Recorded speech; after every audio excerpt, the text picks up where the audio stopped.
Welcome everybody to our first event of WeQual Global Membership. It's one of those things where you spoke, we listened, and we created.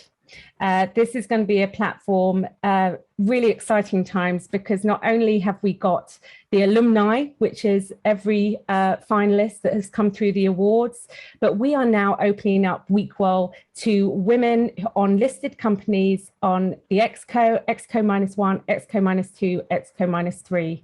And we are going to be offering events, forums to chat, and live coaching sessions with Mark as well, with some alumni members. After this, you will be receiving an email to activate your membership. So please check your spam, and then just please follow that through. We are building this, right? You are right at the beginning. We don't go live with this until March with companies. So if you have any thoughts, anything that you think we should know, please help us by just jotting an email to us and letting us know any thoughts. So we are here today to learn about how to create the perfect executive NED profile. Lauren Ford is one of the world's leading personal branding consultants and has over 2 decades of experience writing for Global 500 board and C-suite executives worldwide. She has guided well over 1,000 of her clients into the dream roles by developing their personal brand and helping them understand the value that they have to offer to the market.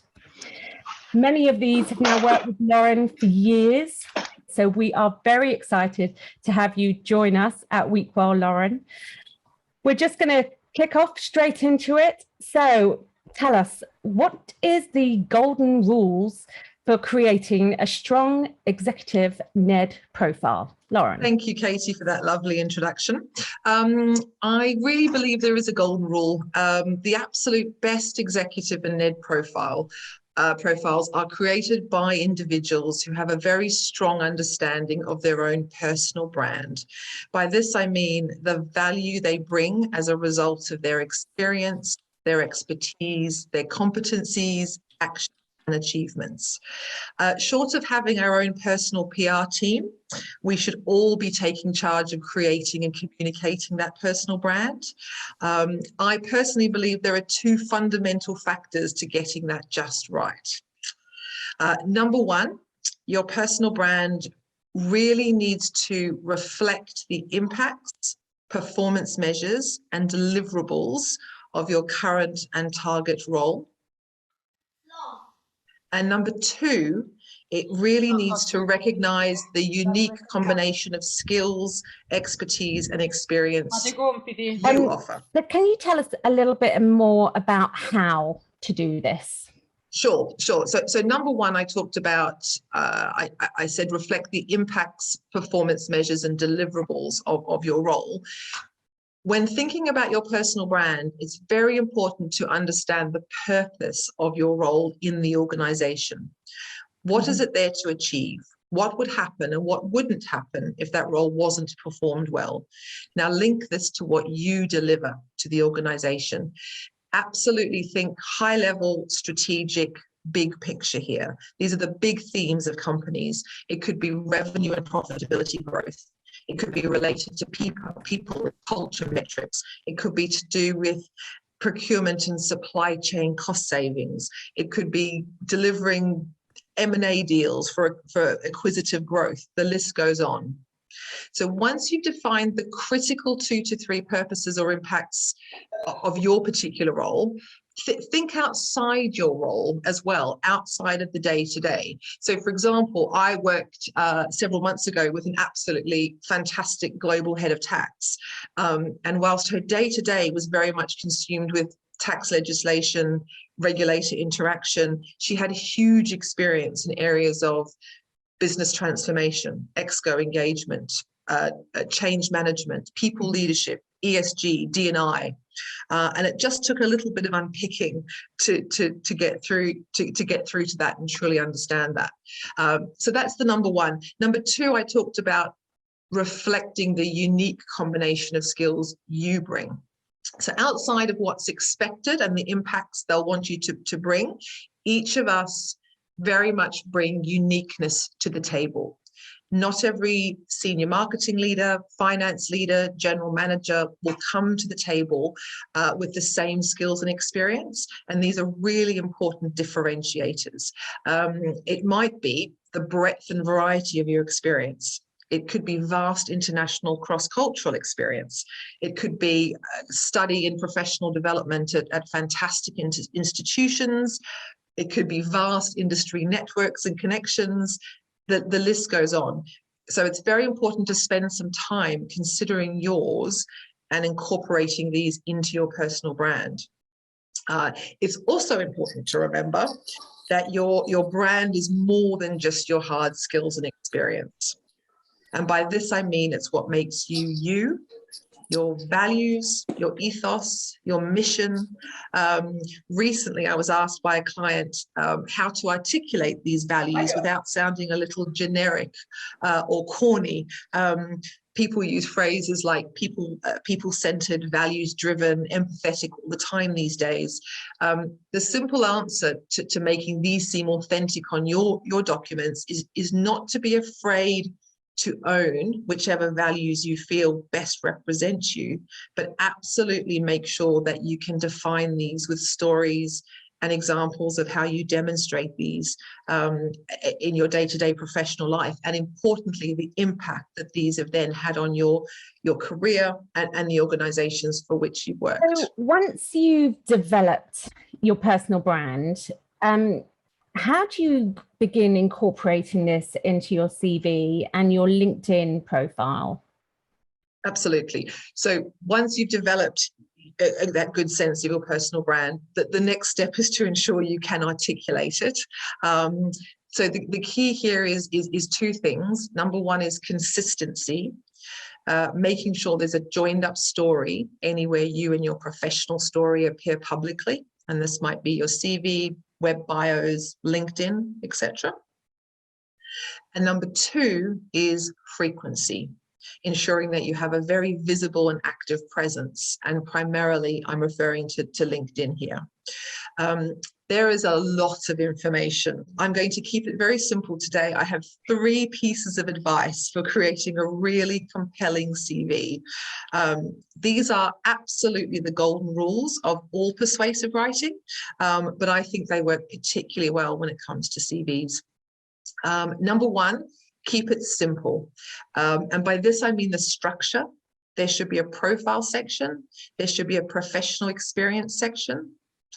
There should be an education section and perhaps an other section. So for example, languages, speaking engagements, publications.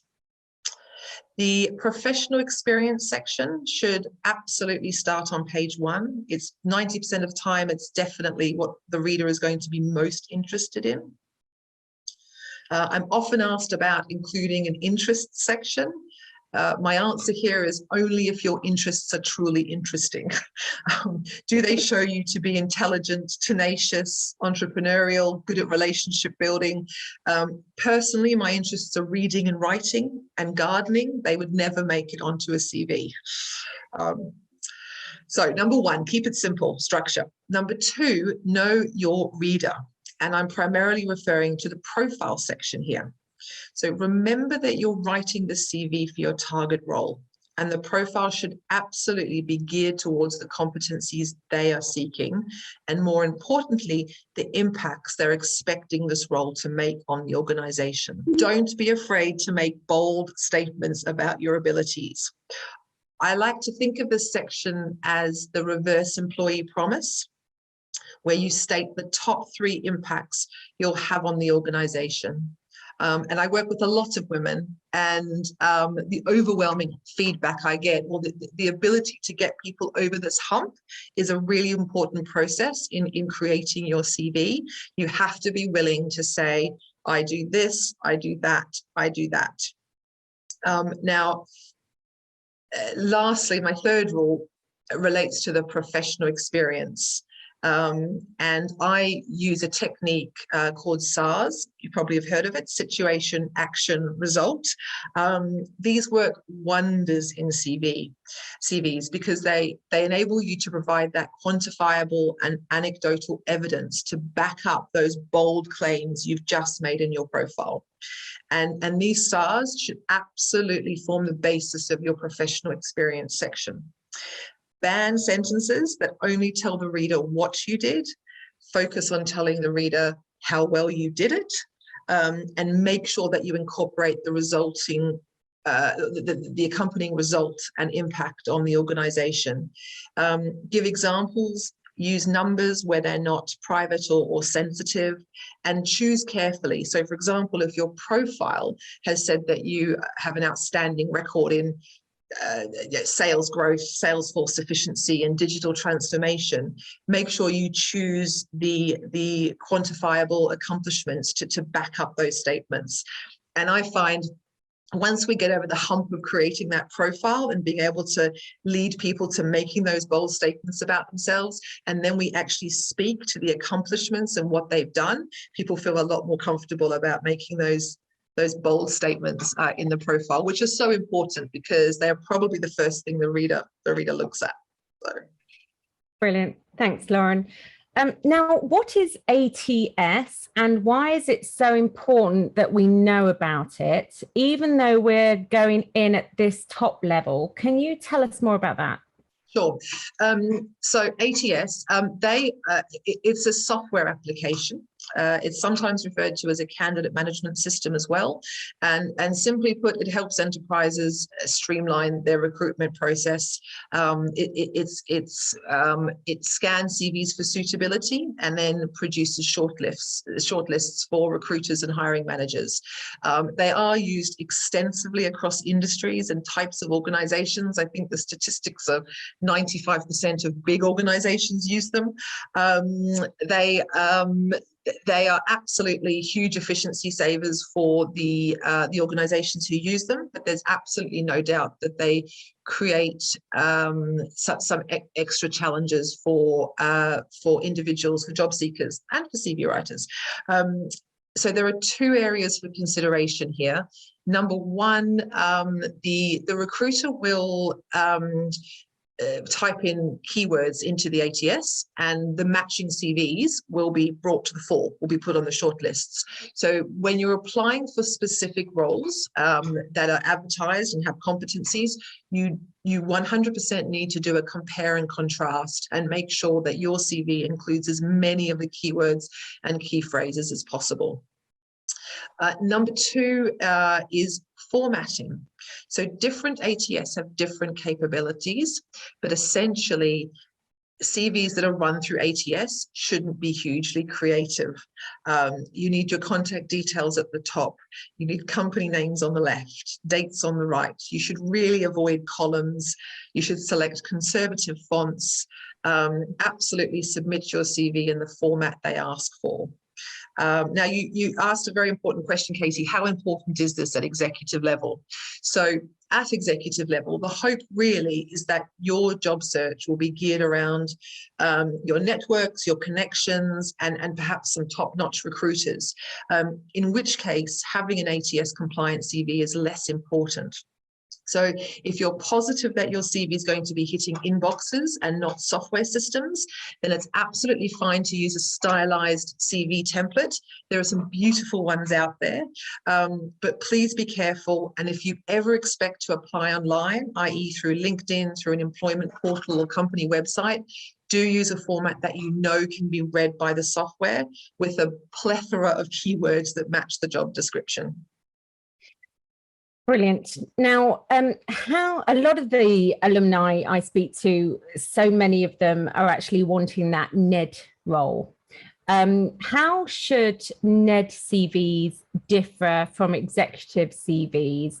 Absolutely. There are clear differences between exec CVs and NED CVs. I feel these can be summed up in sort of three categories. Number one, obviously, NED roles, whilst they're often looking for individuals with specific expertise, governance at risk, could be remuneration and nomination, etc. They're also looking for a very holistic understanding of business, markets, sectors. Specifically, they want someone who can understand the challenges that these markets and sectors and organizations are facing and the opportunities that are there for the taking. So thinking back to the development of your personal brand and what you have to offer, make sure you bring to the fore the broader skills that you've gained outside of your expertise. Now, obviously, this very much depends on the role that's being advertised, and hopefully you will have a sense of that from the recruiter you're working with, but very much think more broadly and holistically about your general understanding of the landscape. Number two, absolutely highlight any board committee experience you have, and this includes forums, working groups, etc. So all of us, I'm willing to bet, have a huge amount of board skills that we've just taken for granted in doing our everyday exec job. So if you've sat on a D&I committee or a digital transformation forum, it doesn't matter that this is not board or sort of exco experience at this stage.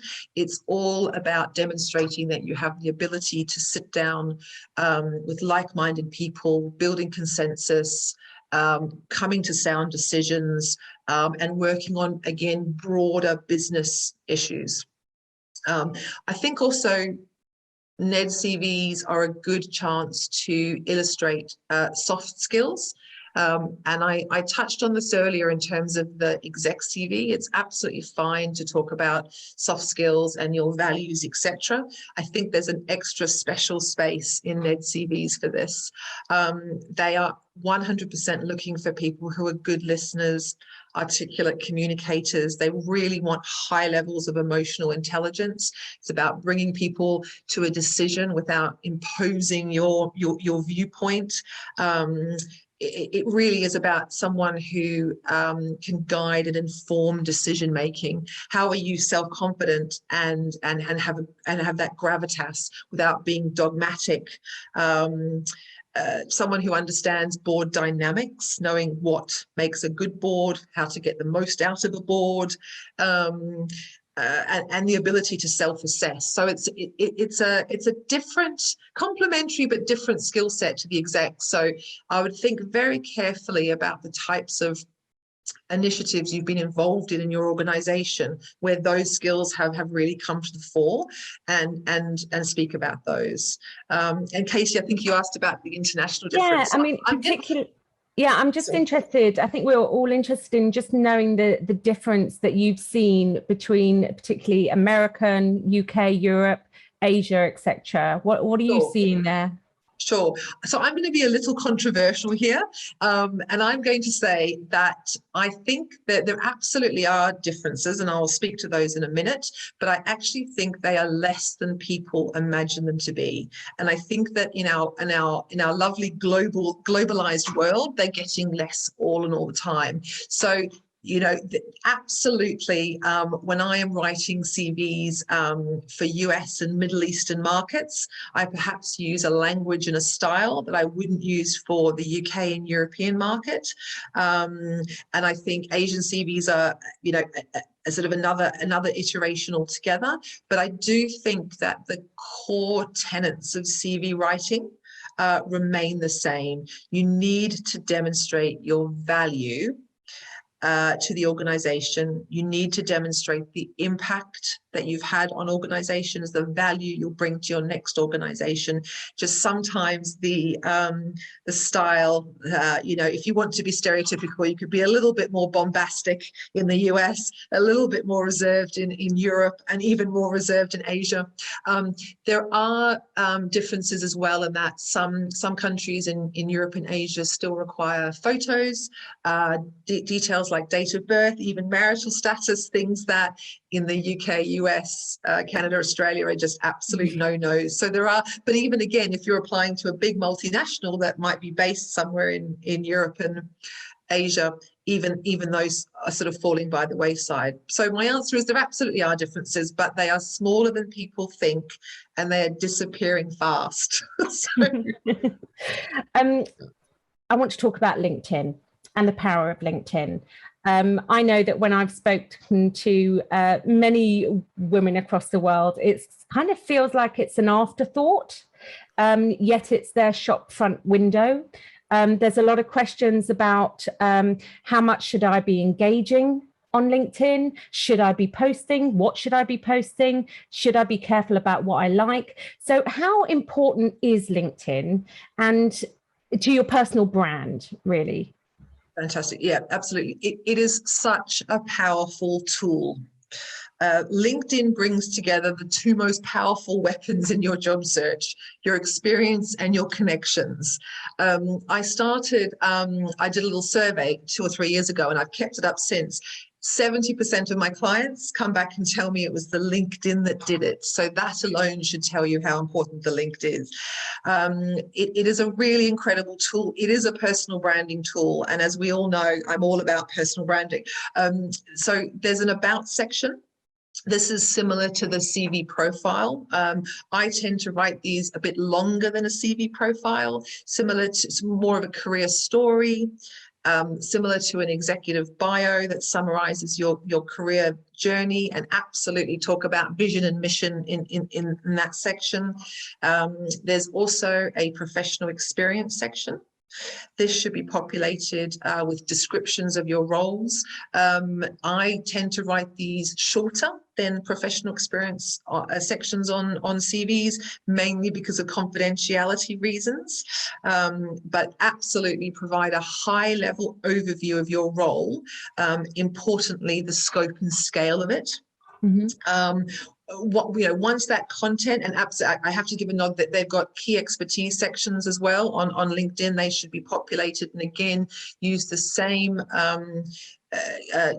process that you would for CVs. Make sure that you pick the 50 most relevant targeted keywords to your sector. And then, Katie, you said, once the content is completed, ongoing engagement is the absolute key to winning at LinkedIn, sort of getting the pinnacle of value from it. Number one, grow your network. The more first level connections you have, the more second level connections can see your activity. The reach is absolutely huge. I had a client last week. She only has 350 connections, but she posted and she had a couple of hashtags in it, 15,500 views in 3 days. So absolutely connect with people. Now, authentic. Keep your connections authentic. They should be authentic professional connections. But I advise people to be quite liberal in your approach to this. 7 degrees of separation is very true. So don't feel you have to accept people that you can see absolutely no professional connection with whatsoever. But equally, I am quite liberal with who I choose to connect with. Follow industry influencers and organizations. Endorse people. Hopefully they will endorse you in return. And lastly, publish. And this is the one that sort of really gets people a bit nervous. But the purpose of LinkedIn is to establish yourself as a subject matter expert. If you can create credible, compelling opinions and insights on your areas of knowledge, your personal brand will go through the roof. Doing this well, as I said, is reaching the pinnacle of LinkedIn value. I was going to say a top tip from me here is that we all lead very busy lives, and sometimes we don't have time to have that insightful, great piece written. So I would always recommend to finding a freelance writer that does this for you, right? I think that's always a quick win. Finally, before we just go to questions, you do CVs for men and women. I had to ask you this question, didn't I? I know what question's coming, Katie.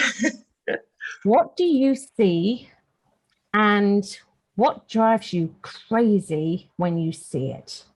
So when a couple of things I notice, and they are, it's not always, but generally, when I talked about that, getting my clients over the hump of writing that profile, I'm primarily talking about women here. I have to, often what I do is I switch the way I work and I talk about the professional experience first. So I give them we have a little chat about what I think the impacts and their profile is going to be focused on. And then we talk about their professional experience. And it's really wonderful to watch the lights go on in that part of the conversation, where then when they come back to the profile, sit up, shoulders straight. I have done all that. I am outstanding at that. I am a subject matter expert at that. So it is a stereotype, but it is born out of, my very long time of doing this. Women are less likely to want to sing their praises, and they're also much more likely, a comment I get sometimes is, oh, but I didn't do it all by myself. I had people around me. Absolutely. I never get that from my male clients. Women are much more likely to assign sort of collective support to an achievement, which is great, which is wonderful. Those are my those are my differences. So